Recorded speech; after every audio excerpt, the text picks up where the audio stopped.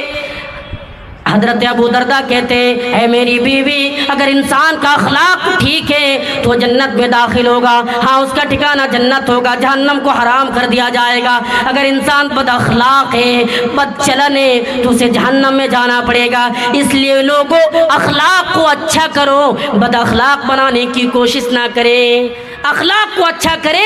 اگر انسان کا اخلاق ٹھیک نہیں ہے تو وہ ناکام ہے, وہ برباد ہے. یہ چند چیزیں تھی میں نے آپ کے سامنے ذکر کیا. آپ لوگوں سے گزارش ہے ان پر عمل کرنے کی کوشش کریں. آخر میں اللہ تعالیٰ سے دعا ہے ہم تمام لوگوں کو جہنم سے بچنے کے ان اسبابوں پر عمل کرنے کی توفیق عطا فرمائے. آمین. وآخر دعوانا الحمدللہ رب العالمین. السلام علیکم ورحمۃ اللہ وبرکاتہ.